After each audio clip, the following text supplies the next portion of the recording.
this game, which was made by Gonzalo Frasca, who's in the room, and gave the first talk in this room today. So it's a nice bookend for this room for the day. Was a game that came out in 2003, and it is you could describe it in many ways, but it is a political game, considered an early news game for change, although the phrase wasn't quite used at the time. Serious game, although I'm not entirely sure, was this before the term serious game as well?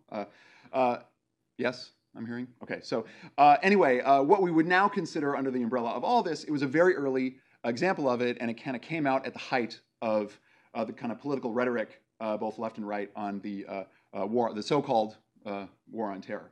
So what's interesting about this game is that it's a very short, I won't say free to play because that means a different thing now, but it's a free game that you can play online. And it was, like I said, it was released in 2003, and it is very short, very simple, and it's very upfront about what it's about, sort of. It kind of tells you that it's a political game, right? It sets itself up as being about something. It kind of like presents itself as being a different kind of experience. Literally, the first thing that it says is, this is not a game, you can't win or lose, this is a simulation. So it's kind of setting you up for an unusual experience, and kind of telling you, almost not exactly combative, but kind of telling you right out of the gate, like this is going to make you think, this is going to be about something. Although it doesn't quite tell you what it's about, although it really only takes about a few seconds of playing the game to realize it. So easily described here, we want to talk about well played, the deep dive into the rules. There's not a lot of rules here, and that's kind of the point. So what you do is you have this kind of nondescript, kind of cartoony Middle Eastern village here. And then you've got this reticle, which is like your target. And kind of the idea, this is before the talk about drones, but kind of the idea is that you're some kind of a bomber or somebody who's choosing to bomb people. And so you can choose where to fire. And there's two kinds of people on the screen. There are terrorists and civilians, and conveniently they look different, so we can kind of tell who they are. And you try to shoot them. You can shoot a missile, and by design, the missiles are very sloppy. And they will blow up a whole bunch of things, maybe the terrorists, but maybe civilians as well. And the way the behavioral logic of the game works is that when somebody dies, other people surround them, mourn, and then they become terrorists, and then you get more terrorists on the screen. And I'm sure just by this description you can see where this is going. The whole idea is that the more you try to kill only terrorists, the more you accidentally kill other people. And then by the end, or basically by the time you decide to quit because it feels useless, the screen is just filled with terrorists. As it kind of looks like a gnarly ant farm, right? It's just kind of like there's like an endless ocean of this thing that you're trying to get rid of. This is an easy game to play well, right? So in the spirit of the well-played talk, it's an easy game to play well. One of the things that has been said about the game is that it's the interactive equivalent of a political cartoon. And as you can see, here's a political cartoon that makes almost exactly the same point, right? It's also using the kind of political cartoon tropes of abstraction and caricature and kind of deliberate simplicity to make its point, which the game also is arguably doing, both in its visuals but also in its systems design, right? It's a deliberately simple abstraction of the kind of like more complex systems of war and collateral damage and radicalization and all these things. So there we go. Well-played game. War is bad. The end. That's the end of my talk. So not really. But I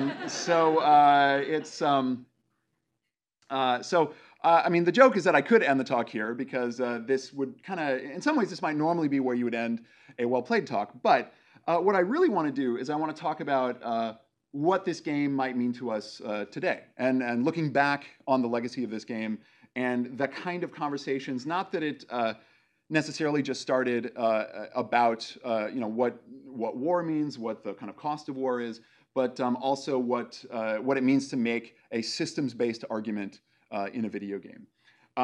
So what have we learned about making systemic arguments for social change in the last 15 years? Like I said before, this was one of the things it's cited for September 12th as being one of the first news games. Again, it's kind of the game version of a political cartoon, but it really helped solidify the kind of serious games / games for change movement with a bunch of other games around the same time. And as we've seen, it's in a lot of ways, it's I don't want to say it's the simplest, but it's one of the simplest versions of the kind of thing that we think of when we think of a game for change that is making a systemic argument about a serious topic. And as we see over time, we've had other kinds of games make sort of increasingly complex and just interestingly, increasingly commercial explorations of this same kind of format. Now, one of the things reading up on this that Frasca said is that this was one of the purposes of the game was not necessarily to, although it would have been great if this happened, to stop wars, but just to create a conversation around collateral damage, what it means, even understanding what it is that it happens. All this kind of stuff. It can be played by young people, older people, it can be in classrooms, and it has been used in all these ways, as have many of these games, even games that sort of ostensibly weren't even necessarily made as games for education, like Papers, Please is kind of just an interesting commercial video game that just happens to be kind of a really great game about a dystopia. So has been kind of used as a serious game rather well. And these games have been cited by, in activist game literature, political games literature, all this kind of stuff, used in classrooms, like I said. But I think we have to ask ourselves, what do we make of this kind of use, this kind of success? And I think you could consider what these games have done, these kind of conversations that they've had, a kind of success. What do we make of that success in light of current events? Because not to sound too cynical about it, but the war on terror hasn't ended. Darfur is still dying, as far as I can tell, and there is apparently no force more powerful than rising fascism, at least not yet. Hopefully there will be. But so in spite of the awesome and unique power of video games to illuminate systemic problems, history marches towards disaster. Now, this is not something that I think we can blame the games for, right? It's not quite fair to blame them because for all we know, things could be worse if not for these kinds of games. So we can't really expect games or any art form to save the world. At least I wouldn't think. So one of the things that is interesting about this is, so for me, this points to a problem, and here I'm going to get a little into the historical context of the conversation surrounding kind of serious games. So social impact games are nuanced, complicated, messy, contradictory, unpredictable artifacts. And in fact, that was reflected in one of the earlier talks that we saw on stage earlier today, where I think it was, I remember because I was in the green room hearing that it's great when we can't explain what serious game or what games for change are. Because it's complicated, right? That there's so many facets and there's a lot of nuance to it, and we're constantly seeing things from multiple subjectivities. So the messiness of it is kind of the point. The nuance of it is the point. But, and I think this is fair to say, the rhetoric surrounding the kind of games for change and serious games, especially at the time at this early time in the early 2000s, has not been very nuanced, right? It has been more kind of extreme and black and white in how it presents what these games are and what they do. So one of the things that was really played up in the early 2000s was the special properties of systems and interactivity to be able to solve problems that had plagued society for decades, if not centuries, right? Like serious civic problems that, arguably have been around not just for a few years. And although this is positive and sounds good to say, things might be more complicated than that, although you can understand why people would say this, even now, but I think especially then, because in the early 2000s, we were coming at the tail end of the video game violence debate, right? The late 90s, mid to late 90s, at least in the US, there was a lot of noise in the general public surrounding video games. So, or surrounding violence in video games and how they were bad and how they're going to ruin youth and kind of program people to be killers, going back to the original Columbine killings to basically every school shooting that's happening horrifically monthly, right, today. So it was something that a lot of the early rhetoric surrounding what we now call games for change, but what at the time had a variety of names, was responding to, right? So the idea was that you would say that somebody would say, well, I think games are terrible. They'll rot people's brains. And you're like, no, actually, they can save us. They can make everything great. They can make everything better because interactivity is something that we've never had in other media. All this kind of stuff, stuff that we still hear today. But it was around. It had a special kind of significance, I think, at the time. So I mean, I think you can argue that this is a little bit of kind of like a reverse propaganda, right, about what the medium is capable of, right? So there's kind of an inflated sense of how bad it is, but then you kind of like, to combat that, you swing the pendulum really hard in the other direction to kind of an inflated sense of how good it is. So these games are complex interactive artworks, but they were kind of sold to the public as a magical solution to systems illiteracy. And the classic sell is that games are better at teaching players to understand systems because they are systems. So where traditional media has failed to enlighten the public and inspire them to action, games will succeed. So this is magical thinking. It's the inverse of games make you bad, which is games make you good. And again, like I said, this is good for marketing. And to be fair to the people who have used this argument, it sometimes feels like this is the only way to reach people who have this distorted idea that games are bad. We still see this today. I mean, even though games have this incredible richness today, there's like indie games, art games, there's been serious games and games for change for years, you still can walk up to somebody on the street and you'll be like, what do you think of video games? They're like, oh, you mean those murder simulators? I saw like a news report about that. Like, we're still at that point, which is deeply frustrating. So sometimes you feel like to like smash that with a hammer. You're like, no, they're great. No, they'll save everything. They'll change everything, right? To go like completely the opposite direction. But it does have the weakness of overpromising what games can achieve. And I think most crucially, it leaves us ill-equipped to respond to society's current descent into madness. So there's one criticism I remember of September 12th that really stuck with me. And this is totally apocryphal. This is like, I may have actually made this up. Like, I just remember this from, I looked for citations on this like everywhere and couldn't find it. And finally I was like, oh, whatever, I'll just say it. I remember at the time that it came out in 2003, hearing about a criticism of the game from somebody who was in the military. And that this person was like, well, clearly the simulation is all wrong, right? Because people wouldn't radicalize that fast, and actually, if they were that close to a bomb, actually, there's no way they'd survive. They would die from smoke inhalation. It was like all this like ridiculous, like, dude, it's a cartoon, like, calm down, right? Like, so it was kind of, but what was interesting about it, and I think what is important to say about it, is that it was clearly by someone who understood what the game was saying systemically. They just rejected what it was saying. And they were just looking for, they were essentially using the deliberate abstractions the game was making as a political cartoon, which is what political cartoons are, as an opportunity to criticize it for not being, more real. And they didn't, I don't, at least in my memory, they didn't specifically cite sort of like this kind of like, this is a real image of like actually bombing in Afghanistan. But so this was kind of a, from my perspective, a willful misunderstanding of what this was doing as a system. And for me, this willful misunderstanding is really telling. Because, and again, I'm going to say a bunch of stuff here that is, I actually can't back up. So this is kind of the editorializing section. I would love to like have a whole bunch of like graphs, impressive graphs for this, but I don't. So I'm just going to say it. And I actually don't think there's much evidence that the general public is systems illiterate. And I actually don't think there's much evidence that traditional media is bad at teaching systems literacy. So I think human beings are very good at reverse engineering rule systems from forensic evidence of linear narratives. We all understand stories as instances of a system, a simulation playing itself out one time. I'm a narrative game designer.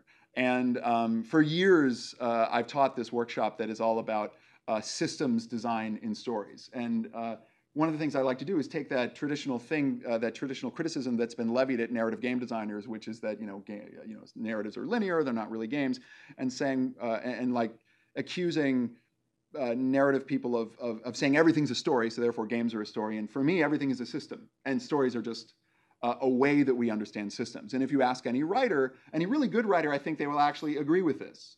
So like Stephen King says that he can't control what happens to characters in his stories because he essentially sets up rules and then needs to follow through on them when he imagines a story. So in a way, we're kind of like playing a kind of a game mastering an RPG in our own head when a novelist writes a story. And when we violate our own rules, there's a word for that. We call it a deus ex machina, right? So we say the God is in the machine, the story, and the system implied by the story is the machine. We already understand stories systemically. And I think that's something that's often really overlooked. Also, I know games can do a great job of describing systems, but there are great explorations of systems in linear media. One of the greatest systems literacy teachers of our time works in television. So if you know who this is, it's Dave Simon. This is his new show, The Deuce, for HBO. And he did The Wire for people who remember his previous work. If you've ever seen Show Me a Hero, it makes zoning in Yonkers into Shakespearean epic tragedy. I mean, this is amazing. Like, how is this even possible? Like, how did you make zoning interesting? This guy's like a genius. I don't know how he does it, but he's a great storyteller. And all of his stories are like highly systemic, and they're about they promote a very strong systems literacy. And for me, this is just personally for me, I haven't seen something that he's done where I think this would be better as a game. I don't think that. I think you could do a game about these topics that was maybe just as good in a different way. So I don't think one medium has to be better than another. But saying that games are inherently a better medium to promote systems literacy, I think is kind of missing that different media have different ways to teach us about systems literacy. For the same reason that playing a sport and watching a sport are different, right? Like, we like to watch sports also, and there's a pleasure and an understanding in being a spectator. And in a way, watching somebody like him describe a system through a story is like watching a great athlete do something I could never do. I don't want to play The Wire. I don't want to play The Deuce. I want to see him, who's like the ultimate speed runner, like play his own game, because that's actually going to teach me a lot more about his system than me just bumbling through it. Games are good at teaching systems literacy, yes. The things we say about games as teaching tools for systems literacy is, of course, true. I'm not saying that it's not true. But I don't think that they do things that other media cannot do. I think they just do them differently. And they don't somehow and for me, this is key, they don't somehow bypass the problems media have always had when it comes to ideological filtering. So for me, there's a core mistake in thinking that systems literacy equals progressivism.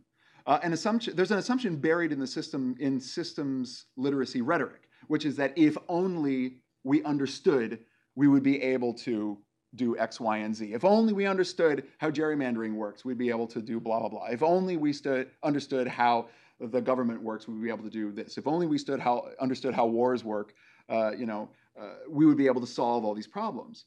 And I think this kind of misses the fact that people can understand and not believe that a system is real. People can understand a system and not believe that it bears connection with reality.